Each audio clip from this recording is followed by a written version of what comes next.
Certains savent, il y a quelques mois, j'ai dit que si j'arrivais pas à avoir une meuf, je ferais des vidéos gaming. Et récemment, j'ai sorti une vidéo gaming. Alors, est-ce que ça veut dire que j'ai pas réussi à avoir une meuf? Eh ben, en fait, non. J'ai pas eu une meuf. Parce que j'en ai eu plusieurs, les gars!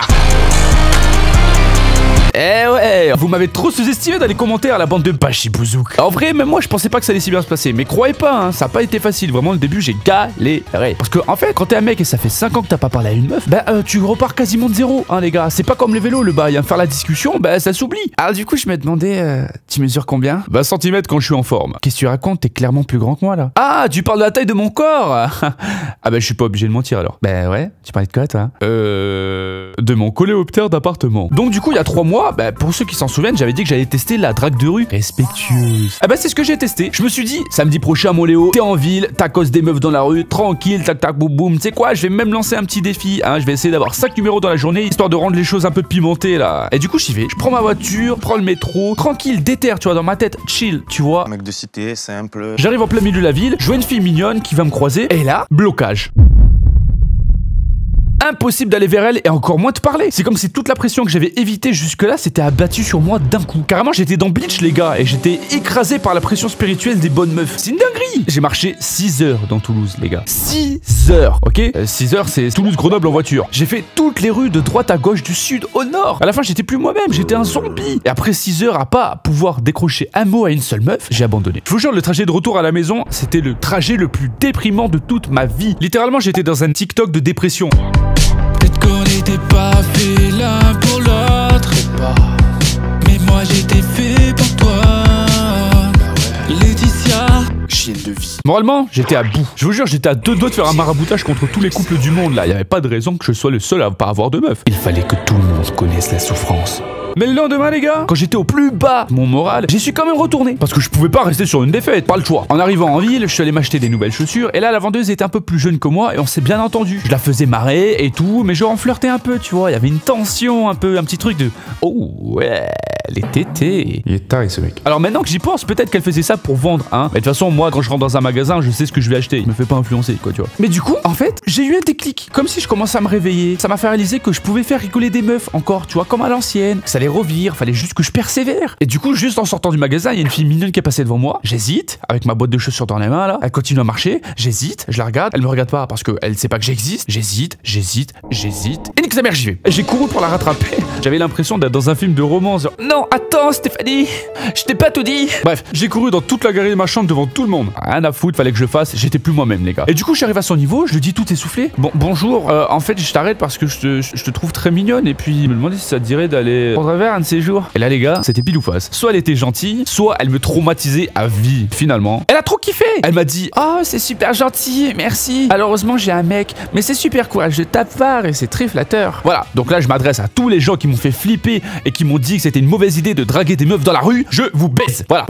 Je leur pisse au cul. Donc oui, j'ai pas eu son numéro, mais c'est pas le plus important. Le plus important, c'est que j'avais réussi. J'avais vaincu cette timidité qui me rongeait là. Et là, les gars, c'était fini. Je me sentais comme un dieu, hein, vraiment. Je me sentais tellement chaud. J'ai vu une autre meuf qui est taffée dans un resto là. Elle donnait des prospectus pour faire la pub du resto. Je suis direct allé la voir. Carrément, j'avais plus peur. Je la regardais dans les yeux là, comme un light skin. Salut.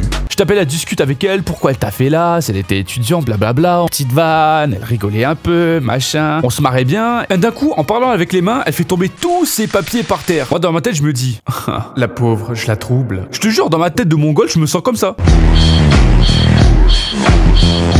Mais il va pas m'aider à ramasser mes papiers, cet enfoiré. Et du coup, j'ai commencé à l'aider à ramasser ses papiers. Ça partait en K-drama, le truc. J'étais dans un animé, les gars. Attends, je vais t'aider. Merci. Il y en a tellement. Merci de m'avoir aidé à tout ramasser. T'inquiète, c'est normal. Et je me demandais, ça te dirait pas d'aller prendre un verre? J'ai un mec. Ah, encore, mais c'est pas possible. Tout le monde est en couple sur cette planète. Mais alors, t'as toujours pas de meuf, en fait. Mais attends, c'est là que les choses se corsent. À ce moment-là, je me suis dit, bon, il y a des endroits où les meufs vont pour trouver quelqu'un. Et ces trucs, ça s'appelle des soirées, les gars. Et du coup, je me suis dit, ok, personne que je connais fait soirée pour l'instant. Mais moi, j'ai pas envie d'attendre. Parce que je me suis lancé un défi, dans 3 mois on va se foutre de ma gueule sur ma chaîne YouTube. Ce qui est le cas d'ailleurs, merci à vous. Du coup je vais aller en ville tout seul. Je vais aller dans les bars, je vais aller dans les boîtes de nuit tout seul avec ma bite et mon couteau. C'est une expression, j'avais pas de couteau. Évidemment j'étais stressé, hein, qui va en soirée en ville sans personne. Et pour me déstresser, je me suis dit, attends mais tu sais quoi, je vais me filmer. Et du coup je me suis filmé comme si je faisais un vlog. J'avais jamais prévu de vous le montrer, mais finalement cette vidéo elle est bien, tu vois, parce qu'elle montre vraiment que j'étais pas serein. On est samedi soir, je vais aller en ville, j'ai jamais fait ça de ma vie, ça va être... je pense que ça va être désastreux. C'est la merde hein, quand même les gars, c'est la merde, ça va être terrible. Bonjour. vous tiens, update. Vas-y, à plus. Ah ouais, hein, je vous mens pas, tout ce que je raconte est véridique, les gars. Donc hop, j'arrive au centre-ville de Toulouse. Encore. C'est la nuit, il y a plein de monde partout, mais personne pour moi. Je me dis que peut-être c'est une bonne idée d'aller au bord de la Garonne qui passe dans Toulouse, c'est un endroit cool, et là-bas il y a plein de bars et plein de meufs. Du coup, je prends m'habiter mon couteau, c'est toujours une expression. J'y vais, et comme j'aime bien me lancer des petits défis parce que je suis un gamin, je me dis que je vais y aller sans GPS. Résultat, 5 minutes plus tard, je suis totalement paumé, et comme je fais partie de ces gens bizarres qui parlent tout seul, je dis à voix haute, eh merde, je sais plus où je suis là. Et là, j'entends une voix derrière moi qui me dit, hey, toi aussi t'es tout seul ce soir? Je me retourne et je vois un mec de mon âge avec un demi-sourire qui me regarde en tapant la pause. Les gars, on aurait dit un film, genre des retrouvailles entre deux potes qui s'étaient plus vus après la guerre. Mais c'est ce bon vieux Jackson!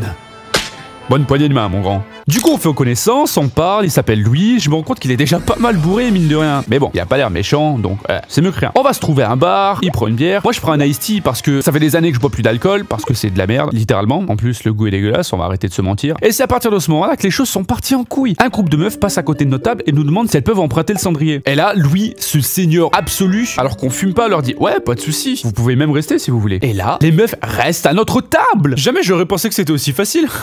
Mais bon, fallait pas que je le montre. Salut. Hey, ça va? La vie de ma mère, j'arrive pas à y croire, des meufs, putain, des meufs! Louis, t'es trop fort, je vais te pépon. On commence à taper la discute ensemble. À partir de ce moment-là, les gars, je jouais à domicile. Je veux pas faire le mec, mais draguer, je connais, tu vois. Ça marche pas à chaque fois. Et quand ça marche, hein. Je commence à leur demander des trucs sur leur vie, leurs études, leur taf, leur nom, d'où elles viennent. Hop, je partage des petites anecdotes en rapport avec ce qu'elles disent. Bam, j'ajoute des petites vannes quand il faut, là où il faut, je rigole, mais pas trop. Je les provoque un peu, et sans être trop lourd. Et ouais, parce que vous les meufs, vous le savez pas, mais nous les mecs, on doit maîtriser tout ça pour draguer. Et ça, c'est le minimum, hein. C'est un enfer. Bref, les heures passent, et là, je suis finalement confronté à un truc que je maîtrise pas. Mais genre pas du tout. Vous allez jamais deviner. La meuf me twerk dessus en plein milieu d'un bar. Mais quoi? Là, j'étais littéralement choc barre de baiser. Je m'absente 5 ans et quand je reviens, les meufs twerk dans les bars sur les gars. Waouh! Elle m'a pris pour Drake ou quoi? Elle a cru que j'allais lancer des billets et rapper. Et je savais pas comment me comporter. J'étais à 2 doigts de lui mettre des fessiers du turfu, hein, juste pour interagir avec elle. Je veux dire, tu me droppes un look légendaire juste pour moi, juste sous mes yeux. Évidemment que je vais les ramasser, mon ref. Mais en vrai, je devais être ridicule. Genre vraiment, j'étais dépassé par les événements. Je savais pas où mettre mes mains. J'étais comme un gamin devant un cadeau de Noël. À 4h du mat, on sort. Elle me demande si je veux aller chez elle. Et là, vous savez très bien ce que j'ai répondu. J'ai refusé. Attends, quoi?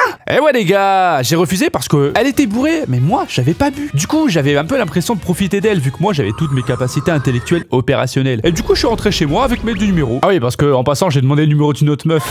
Oh ça va, les meufs font pareil aussi. Et là je sais que les plus jeunes d'entre vous se disent sûrement, mais t'as tout niqué, t'aurais dû y aller frère, t'aurais dû y aller. Je vais pas vous mentir, si j'avais 18 ans j'y serais allé. J'aurais été bourré moi aussi de toute façon. Mais là, elle et moi on a tous les deux la vingtaine. Du coup à cet âge là, t'inquiète, on peut attendre, on est plus à ça près. Donc tranquille. J'ai fait bien exprès de pas lui envoyer un message le lendemain, histoire de pas faire le mec impatient, hein, technique de pro ça. Et 2 jours après, je lui envoie un SMS. Hey, c'est Léo, ça dit qu'on se revoit pour voir si sobre on s'entend toujours aussi bien. Prenez des notes les jeunes, c'est cadeau. Elle m'a répondu, on parle par SMS, elle m'invite chez elle. C'est l'heure de faire des bêtises. Au final, on a enfin joué au Twister dans sa chambre toute la nuit.